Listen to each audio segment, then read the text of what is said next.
is everybody doing today? Can you hear me? Okay, yay. Something has gone right today. I needed that. I needed for you guys to say, yes, you can hear me. We've been having a crazy day here in the Vedla household. Okay, is everything doing what it is supposed to be doing? I do believe it is. Okay. Let me see. And we are live on Facebook and YouTube, as well as live in the Meaning of Life Designs Facebook Zoom room. I nearly said Facebook room. Okay, let's see. I am feeling the need for a power pose. So if anybody who would like to join me, just get into a really big stretch and throw those arms out and declare that you are powerful today. Oh my goodness. Doesn't that feel so good? We have been having craziness. I don't know whether to put it down to the full moon last night or the fact that we have wind coming down off the mountain like crazy stuff and black cloud literally sitting on the mountain. I've never seen that before, mind you. I've not exactly been here long enough to see it before. My foster grandson is staying with me, and so I've been taking him to school every morning. It also means, because Heather's in Phoenix doing some training, that the cats are here. And boy, are those cats keeping on my toes today. They drink, what is it? Chicken broth. They have a little dribble of chicken broth on their breakfast and their dinner to make it a bit more palatable, I guess. And so Heather bought 2 cartons for me. One of them is being used and it's in the fridge.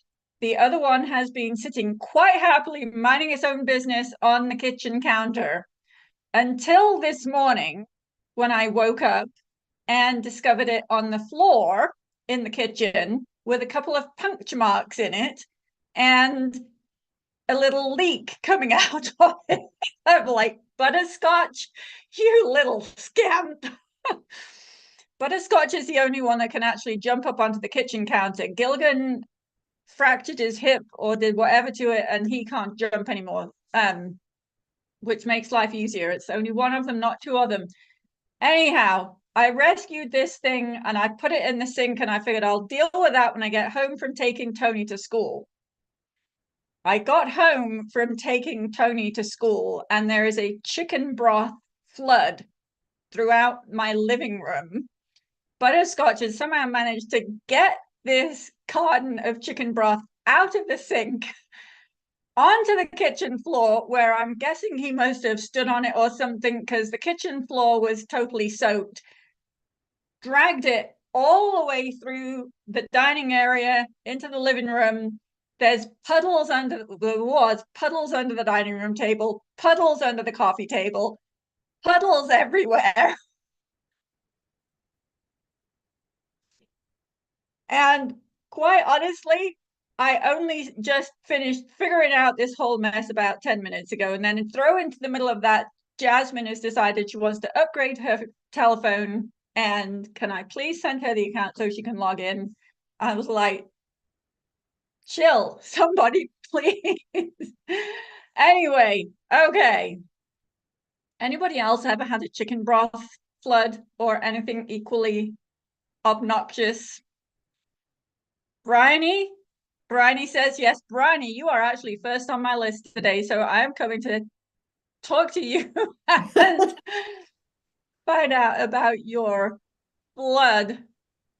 Oh, mine wasn't a flood of chicken broth. I can't hear you. Hang tight 1 second. Oh. That is my speakers. Okay, try again. Yeah, mine wasn't a flood of chicken broth, but my cat brought me a bird the other day, which it promptly let go in the kitchen. And it flew back and forth. And when we eventually got it out, I had to clean the blood off the ceiling. The whole length of the kitchen family room, back and forth. I think I'd rather have a chicken broth flood, actually. Oh my gosh. It's been insane this last week. It's just, I don't know what the heck is happening around here. I think it was on, I don't even know what day it was. Monday night? It might have been Sunday night. I went outside with Ruthie after dark. As I always do, it's bedtime. Is like Ruthie needs to go potty. And so we're both stepped outside the back door. She is alerted to the fact that there is something going on out there because she was barking. And then I hear this very low voiced meow. I'm like, what the heck is that? You got a So I wildcat. called my neighbor. I said, have you heard this cat thing outside? And she steps out the door and it did it again. So she heard it through her own ears and also through the phone. And we're both like, what in the world is that? And she's next door, but one, we figured it was in between, in the yard in between. And we haven't figured out if it was a bobcat or a mountain lion, although from what I understand, mountain lions don't meow. And this definitely was a meow. And some searching on the internet for what sounds do these cats make? An ocelot is the closest one that we have found. And it happens that there has been an ocelot sighting, because apparently they're an endangered species, but there has been an ocelot sighting in southern Arizona, right here, in the last couple of months. So who knows? That javelinas wander in the front yard. A hummingbird actually flew in the house. Fortunately, it realized that was not a great idea and it flew right out again. Don't you just love wildlife? Not always, no.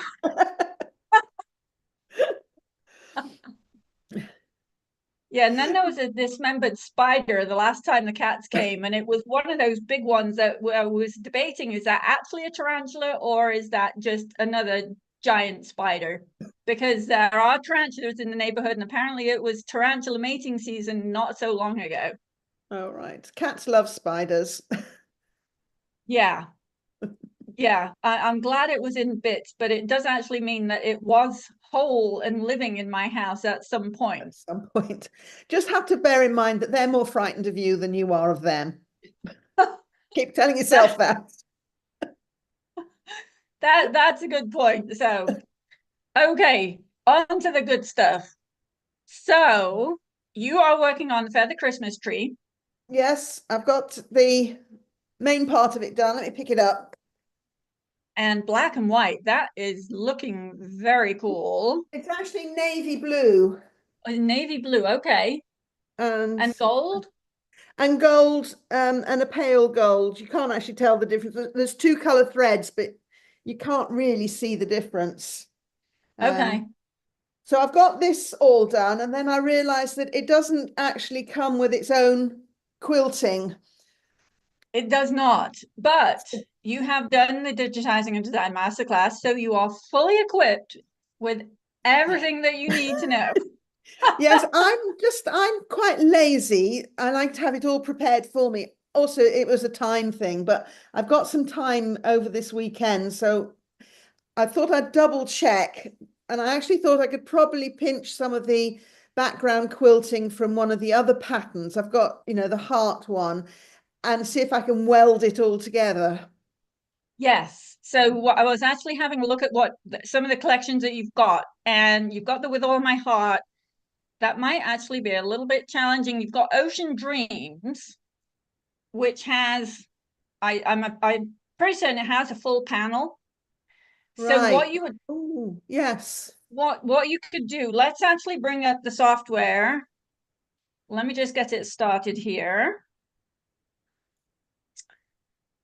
which hopefully will not take too long. And wouldn't you know, it wants me to sign in again. Okay, this is where we realize that I can spell.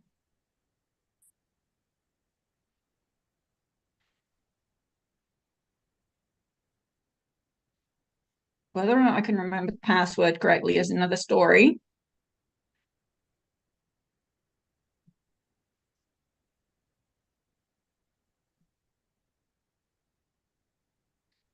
It's coming along. Whilst we're waiting for this, how is your 3D mini quilt? It's Because I all see done. that Yep, on your sofa as well. it's all finished. Beautiful. So I'm really pleased with it.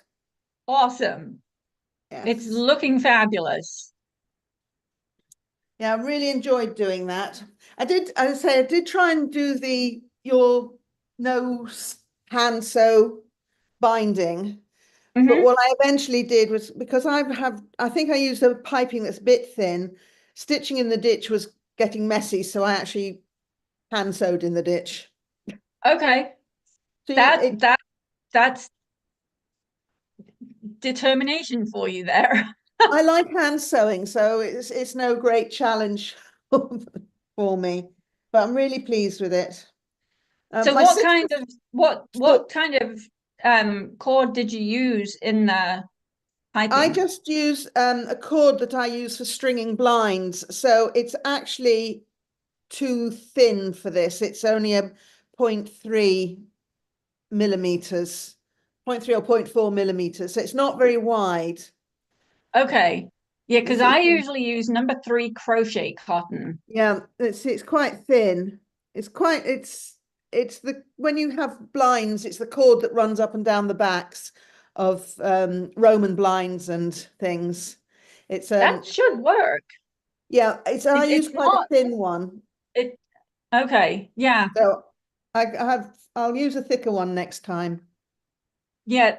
Number 3 crochet cotton I find to be ideal. Number 10, which is a small crochet cotton, I find that starts getting fiddly. I think this was probably the equivalent of a number 10. It's just I buy blind cord in reels of 1,000 meters because that's my job. So I'm using it Right. all the time. So I thought I'll just use what I've got. Absolutely. Yeah. Okay, let me see. We are looking for actually, okay, so let me start out by sharing my screen here.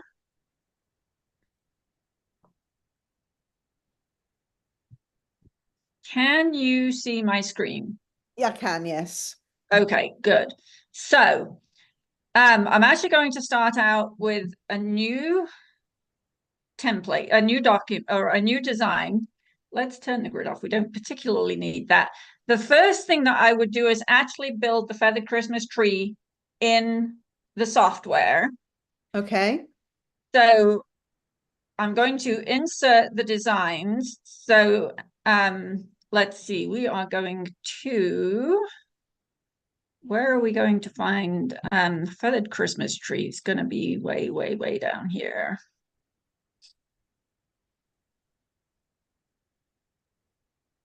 Okay. So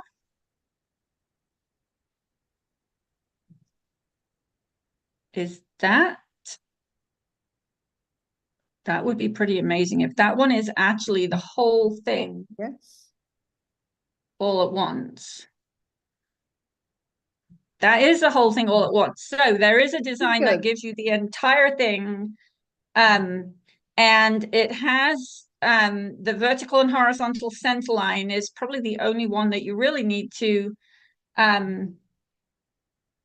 use, although it has the same lines marked that you should have marked on your background Yes. fabric, right? Yes, I've got So those. having got that, then you can bring in some quilting designs. So insert design. So I know that you have the Ocean Dreams. Yeah, I do. Yes. And so let's find um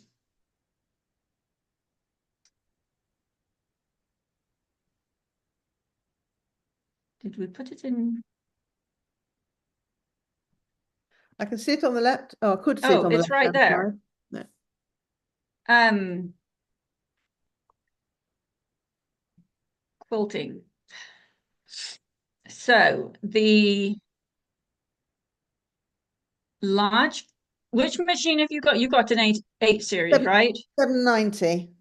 790. Okay. So you can fit this whole thing in one in one hooping. So Right. it's going to drop in like that, and I'm going to rotate it 90 degrees.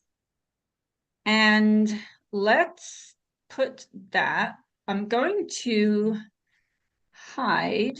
Well, first of all, I'm going to ungroup this lot. And I'm going to hide the actual tree for now, but I do want to keep the grid. And I'm going to align this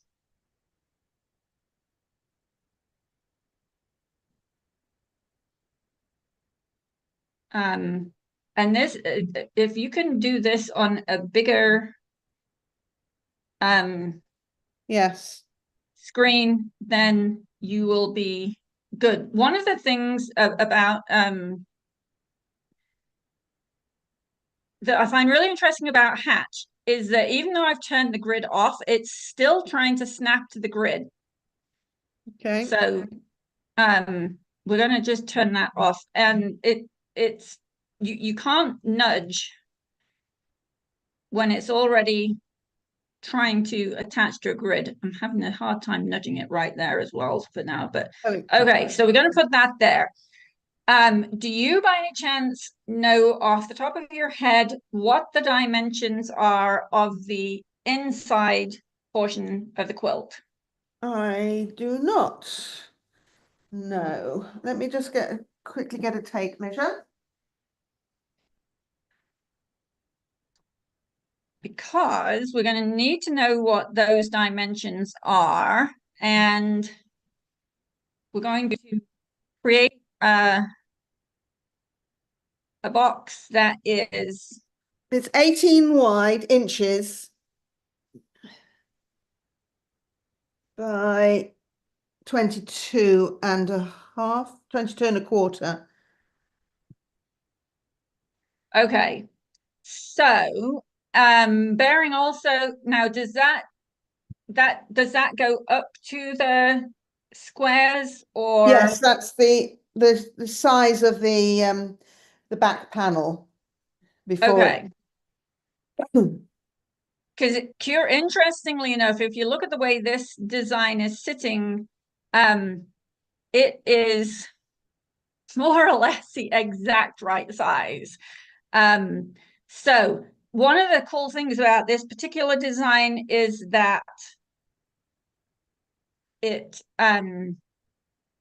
fits together. It was designed so that it fits together, and you can put as many side by side as you want, and you can also put as many up and down as you want. So let's take that one, and I'm going to push that up to the top because that's the outside boundary of the quilt. So we'll take that one and that one. We'll actually stick these up to the top. And we're going to just copy and paste, and they fit pretty well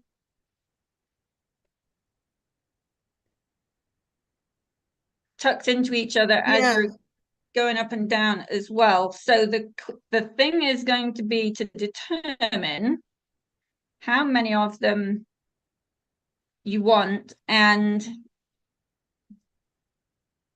overshot that a little bit.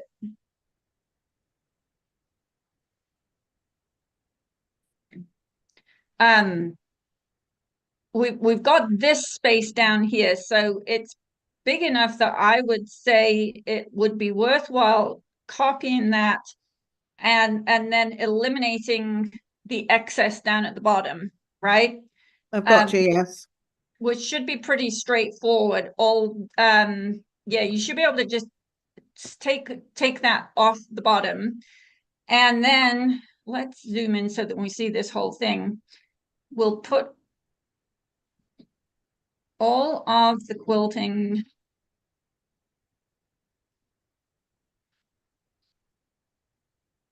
up to the top. So now you can unhide everything, and your job is essentially to get rid of all of the quilting that's underneath Underneath the applique. applique. So my favorite trick for doing this is I usually actually take the triple stitch, and if we the outer triple stitch, if we can figure out which should be that one. Let me see. No, not that one. That's what? Oh, that one there.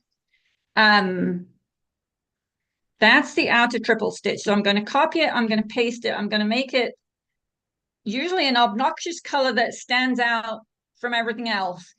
And then I'm going to make it into a satin stitch that is 1/4 of an inch wide. So you'll have 1/8 of an inch from the triple to the outside and 1/8 of an inch in. So that's going to give you 1/8 of an inch around the applique. I find that that is not too big, but big enough to make sure that you're not hitting any appliques. Does that make sense? Yes, it does. Okay, good. So now it's literally a case of taking each section. Let's ungroup that. Let's actually take this little bit here. We'll zoom in on it. I want to zoom to selected. And with the candle looking up here, you probably want to do the same kind of a thing. Make it into a satin stitch.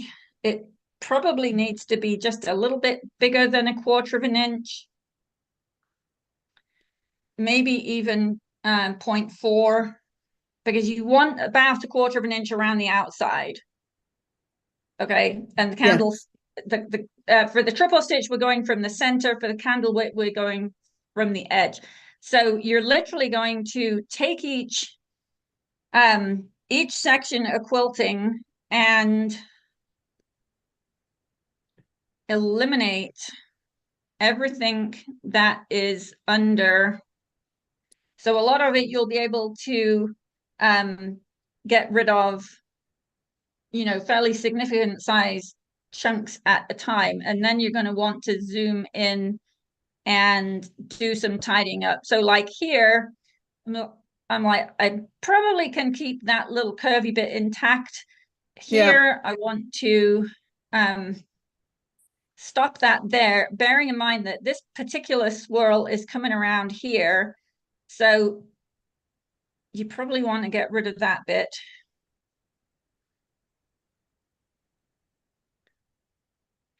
That can go a tiny bit further up. That can go a tiny bit further down and change it into a corner node. It gets a little bit interesting when you have curves like this. Probably the easiest thing is just to pop a node so that it follows the edge. Yes. Of your boundary here. Let's see, we've got a node there. And the same with that one. Little bit of homework to do over the weekend. Yeah, it's really a case of just playing with your nodes and tidying up so that your quilting doesn't hit. Yes. I had in my mind, I was thinking this is the sort of thing to do, but I hadn't realized that in the Ocean Dreams there was a whole block that I could just copy and copy. Yes. But I can see now how to do it, and that makes life a lot easier because I'm no good at freehand quilting or ruler quilting. Yeah, grabbing any of the quilting designs, and this is probably the easiest way to do it. Now, it is a little bit on the time-consuming side, just getting the edges really nice, but Yes. I think it's going to be worth it. Absolutely. Incidentally, for anybody who wants to make the feathered Christmas tree and you haven't done the applique first, you can always quilt the background and then do the applique on top. Because it's going to be a wall hanging, right? So it doesn't matter if it's got a false back on it. Yes, yeah, it's going to be Not going to awesome. help you because you've already done the applique already, but And I'll also, I can work out how to do designs in the squares and on the borders. yes, I was you could. looking at it today thinking, oh, how am I going to do this? Well, you could Sister looked at potentially it pick and it up. said it's not quilting, it's engineering, she reckons, this sort of work. Yeah, yeah. You can potentially pick up any of this and any segment of this border, depending on how big the bit you want to fill in is. So like this bit here You is a can take out, standalone, yes. and you can repeat that as many times as you need to. If you want to look into any of the other so you have Petal Power Flower Garden that is also going to have I think well absolutely I know for certain it's got some complete blocks. I'll have a look through. I have used the circles. I did some glasses cases, eyeglasses cases, and I used the circles to quilt, made up just a block. So I do know how to do it. But I'm glad you showed me that again. It's reminded me how to take away the extra stitching. Okay, good. Yeah. I feel One confident that I can do it now that I've had it pointed out to me again. Good. Yeah. It's more time consuming, tediously time consuming than anything, but you can typically get rid of a whole bunch of nodes all at once and then just tidy the edges up. Yeah. And once it's done because then if I do this design again in another colorway, I've got it all set up. So that's Yes, yes, perfect. Thank you absolutely. very much. Thank you for that. You are welcome. Okay. It's good to see you. Yeah, I missed the last meeting because I had family staying and I thought I can't really sort of say, hold, you go and finish dinner, I'm going to go to the Zoom call. Well, you can. Yeah, I could, but didn't. Well, I'm glad you made it today. Yeah. Well, thanks for your help there, and hopefully I'll have it finished by the next call. Okay, awesome. I will look forward to seeing it. Right, yeah. Bye. Bye.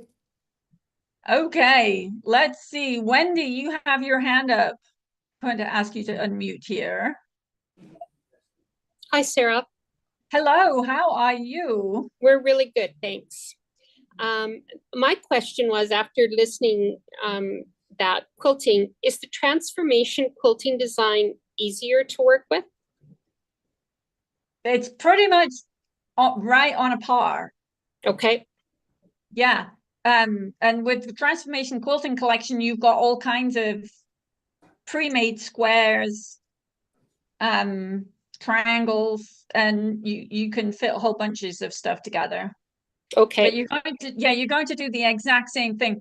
The only thing that I would say is potentially different is that the Ocean Dreams was designed to be expandable in both directions to give you kind of a continuous flow, whereas anything that you pick out of the Transformation Quilting Collection is going to be more, here is a quilted square next to a quilted square.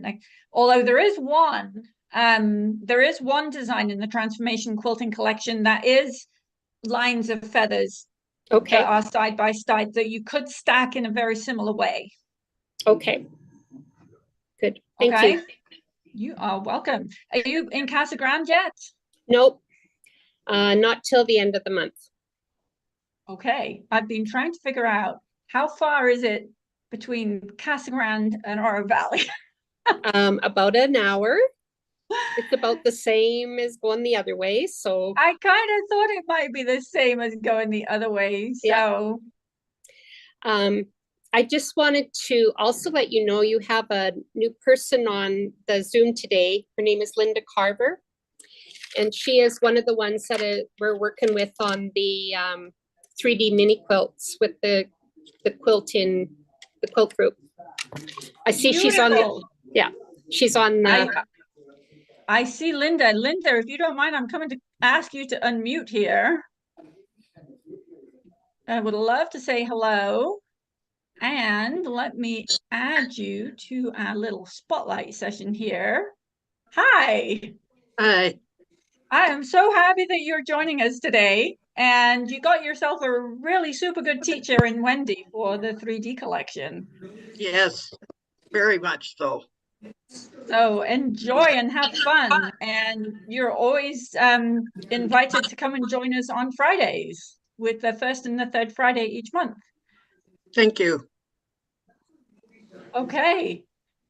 We're Let's meeting see. we're meeting on Monday, Sarah, Okay. to do the center, so it should be good. Beautiful. Well, I'd love to see how it's, in progress pictures as it's coming along. Okay. So awesome. So just in case for everybody else, you're like, why is Wendy teaching this? Because Wendy won a blue ribbon Best of the show. best of show with Yellow Submarine, and you also had your MEL's Practical Joy win a ribbon as I well. got second in the applique group with that. Beautiful. And I have met a whole bunch of new people to enjoy machine embroidery with. Awesome. Well, thank you for spreading the word. You're welcome. And I will hopefully see you in Arizona in the not too distant future. That would be great. We'd love to come down. Yay. Okay. Bye. Okay. Let's see. Teresa, you have a question. Let me ask you to unmute here. Hi, Sarah. Hello, how's it going? Hang tight. Let me see. I want to spotlight you. There you go. Speaking to Bridie's issue, when I have done a fill with behind an open design, I just in version 9 digitize a fill around the whole shape and then remove overlaps. Okay, so there is one reason that I don't like that. You're going to end up with lots and lots of cut off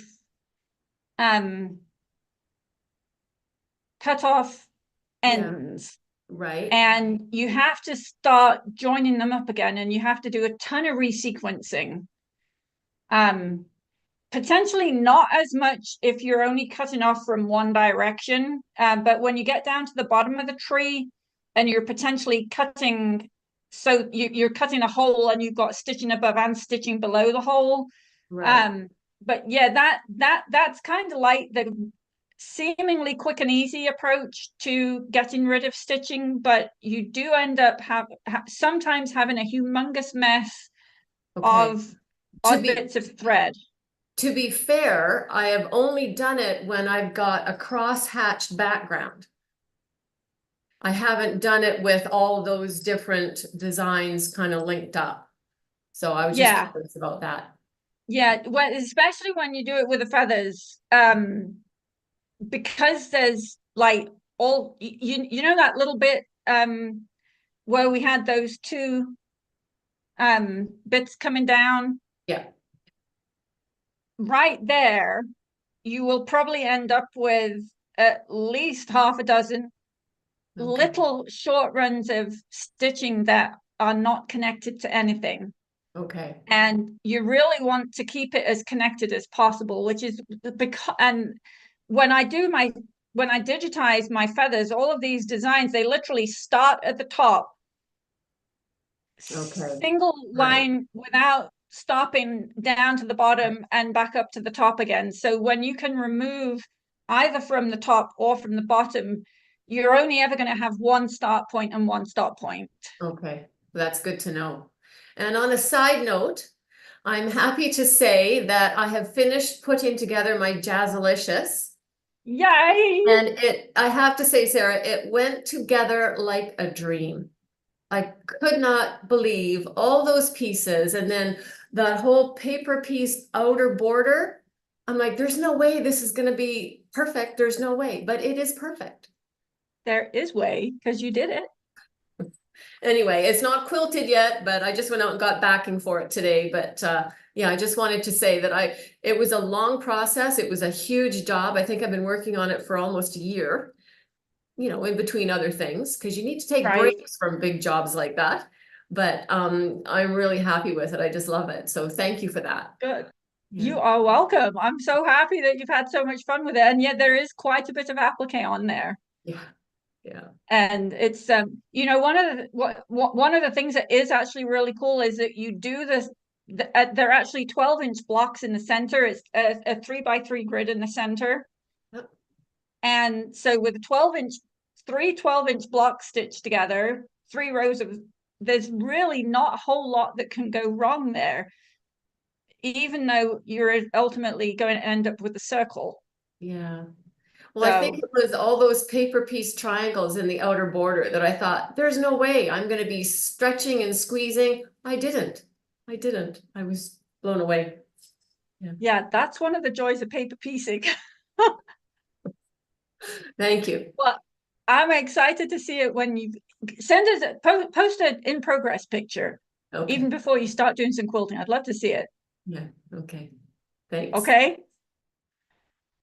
Okay, let's see. Zoom is doing a thing on me. I've got to get things done in the right order. Okay, let's see. Where are we at?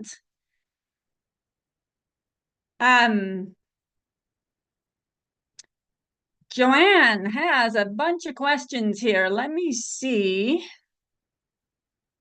Joanne is here. I'm coming to ask you to unmute, Joanne. And I'm going to add you to the spotlight. Hi, how's it going? You're in New Zealand, yes? That's right. Yeah, I am. And it's Yes, in the middle of the day?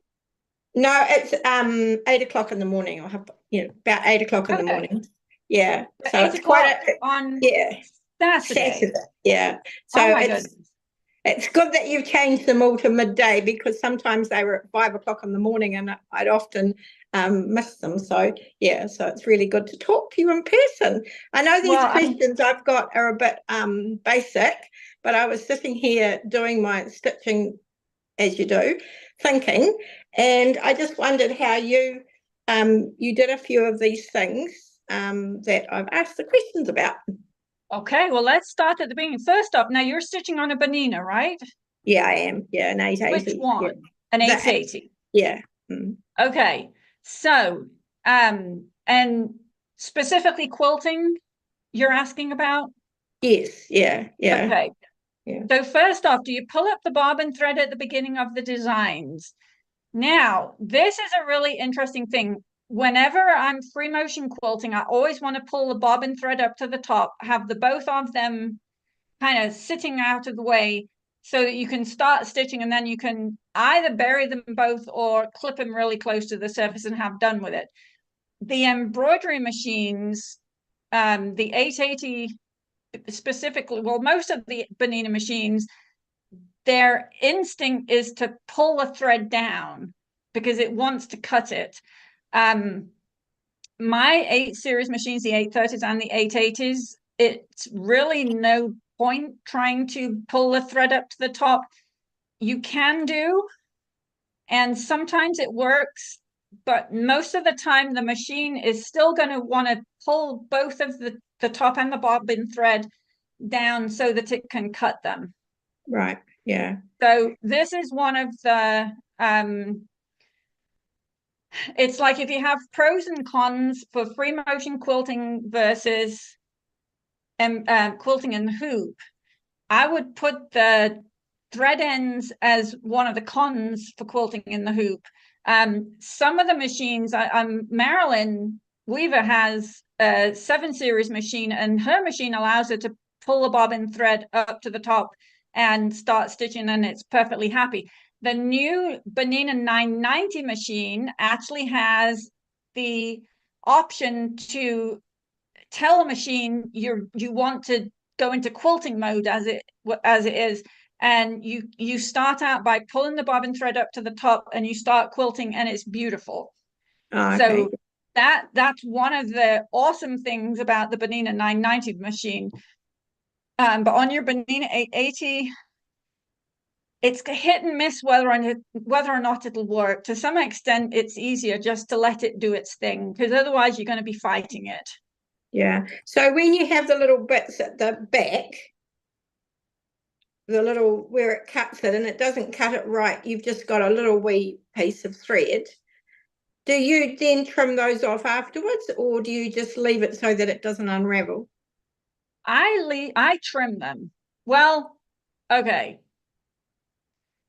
I usually ask somebody else to do the trimming off for me. Yeah, so that's all right. But you would trim them.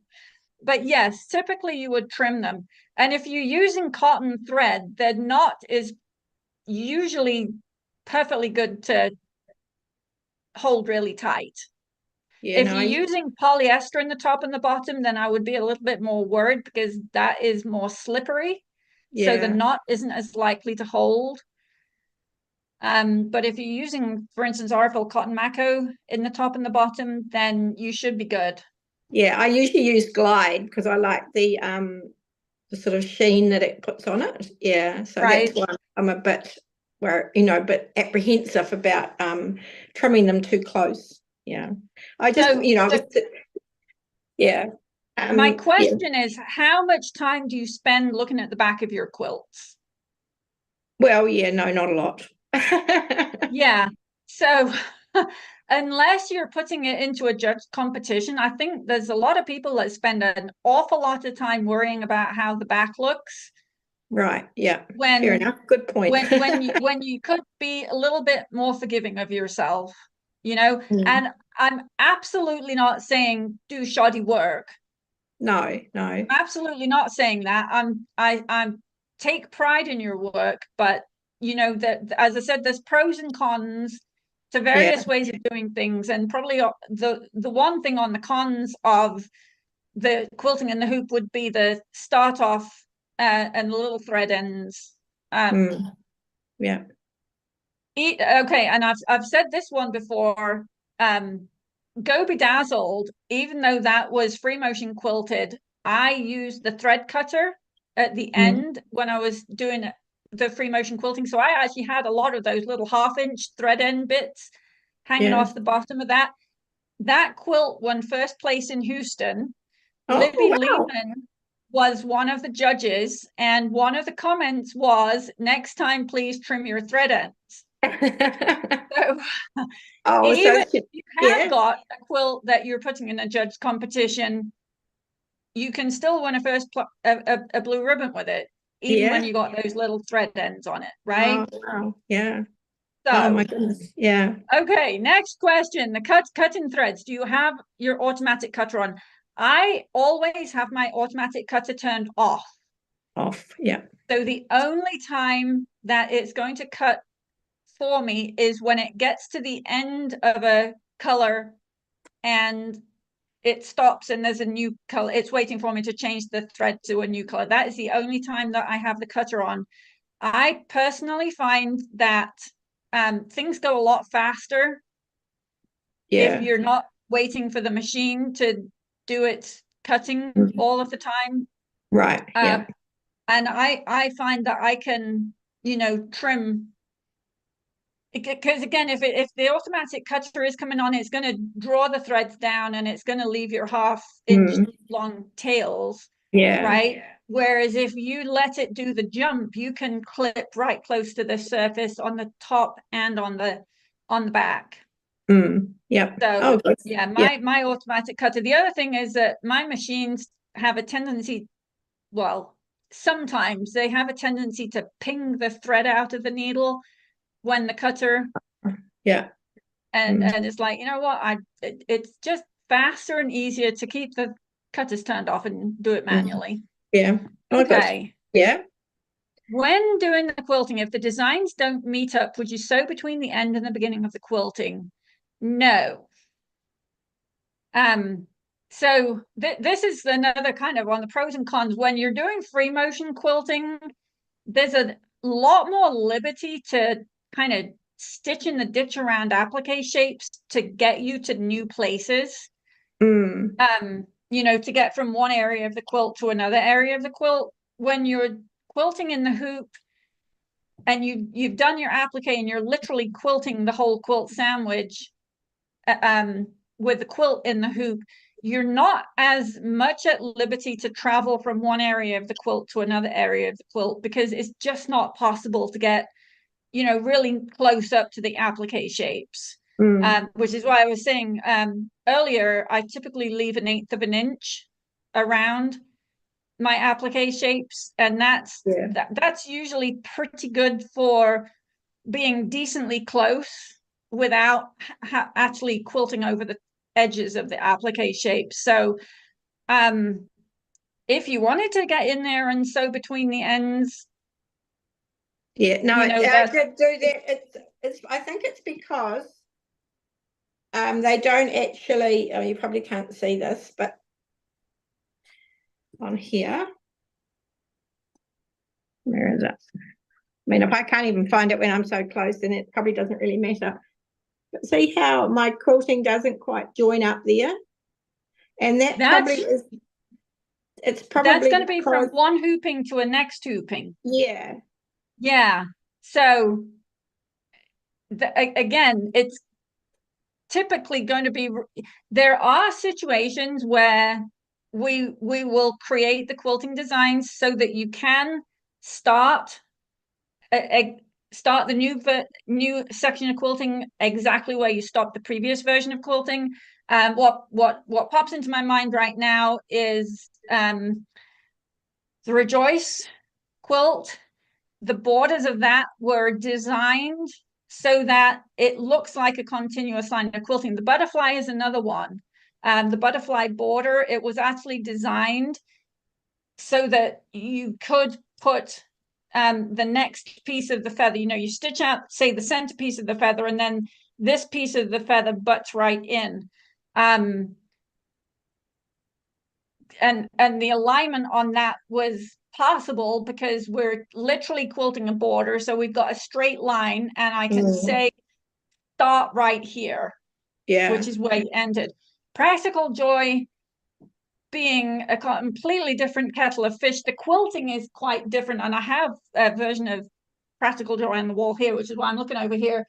The quilting is a lot more freeform on this quilt. So going from one hooping to another hooping. Yeah, no, I just, you know, for the most part, I guess it would be possible. It's like, how hard do you want to make it? Yeah, that's right. Versus how easy can we make it? Yeah, and one thing that I found quite hard to do were these here, quilting these. So it's the previous ones I had been a bit putting it together.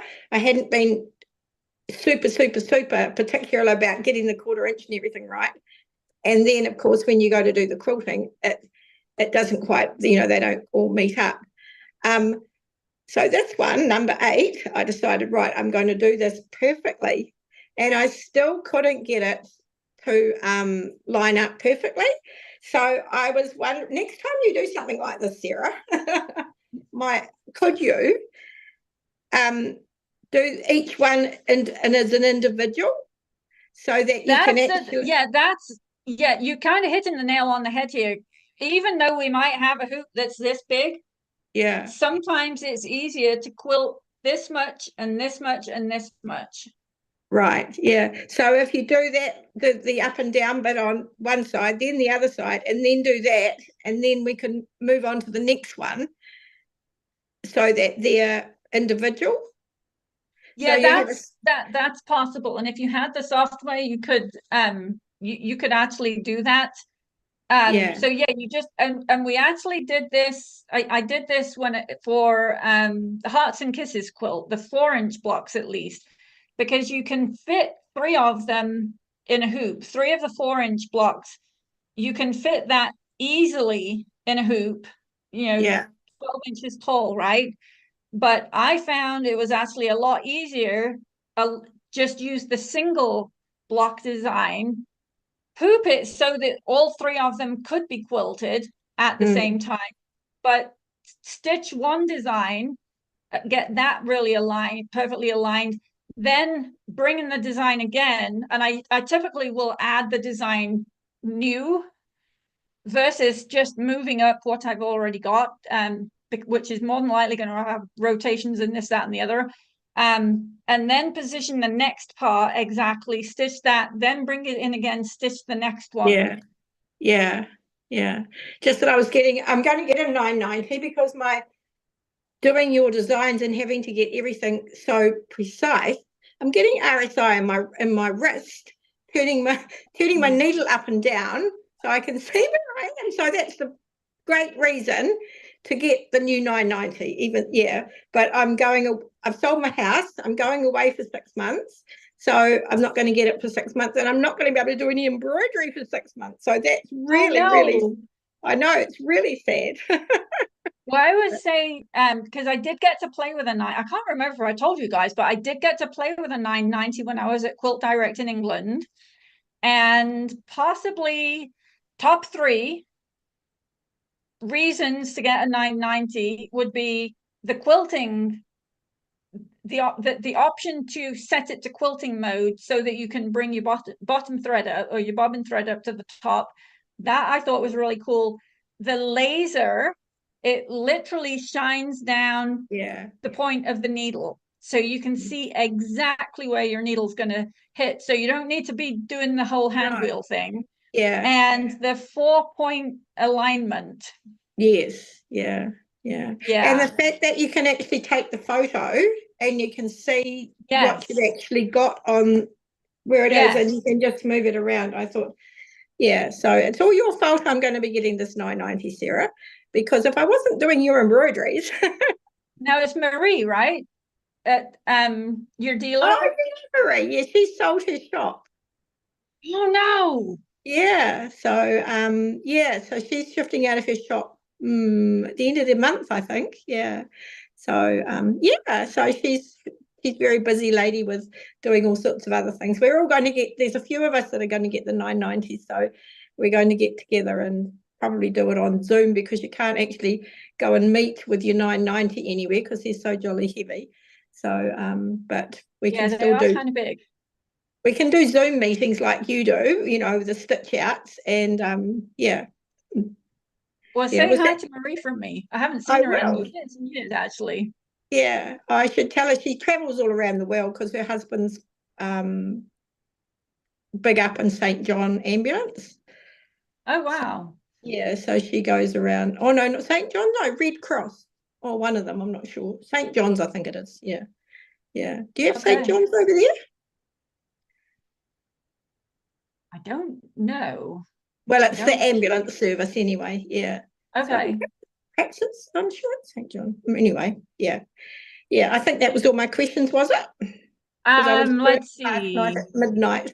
Okay, well, so you said on the bigger applique designs, do you stitch around any of the shapes, or there is not such a big unstitched area on the back of the quilt? If that's something that if you wanted to do, you could do. Yeah. If you don't mind doing a little bit of free motion in the ditch around the applique shapes, it's typically not necessary. We endeavor to kind of do as much quilting as possible. I'm just looking like the windmill pinwheel block has a decently large unquilted bit in the middle of it. The sailing boat with the sun, well, actually that one we've actually got some quilting in between the rays. The picnic basket is another one which is a big applique. And the coffee pot is a pretty big applique. So if you wanted, there's absolutely no reason why not to go in there and do a little bit of sitting in the ditch around the appliques. Yeah. Well, thank you very much. That's it. That's the end of your questions. Well, it's so good to see you, and I'm happy that this works for you to be able to join us. Oh, yeah, it's great. So I'll be in Australia for about 4 months. So that'll be a couple of hours earlier, and I'll be staying with grandchildren. So I might not actually join live. I might have to just watch it on replay. Well, we've got it in replay in your library. We've got a replay in YouTube, and we've got a replay on Facebook. So yeah, that's good. That's great. Oh, well, lovely talking to you. And you too. I'll catch up with you again one day. Okay, sounds good, Joanne. Okay, Bye. thank you. Bye-bye. Okay, let's see. We have actually, so Nancy is watching on YouTube. She said she's watching from the car as we drive south through Utah through snow. So hi, Nancy. And Brenda is on Facebook in Michigan. Let me see. The cat messages. Smart cat Teresa, if you wanted to come and clean up the smart cat messages, please do. Joe says Ruthie didn't lick it up. No, Ruthie has Ruthie has pooped enough in the house that when I go out and when I'm sleeping, she is living in her kennel. And so she was in her kennel watching the cats do all this craziness. Marilyn said I started working on quilting for the Christmas tree, and some of the butterfly quilting fits pretty well. That's a good, you could do that too. Some of the sections out of the butterfly.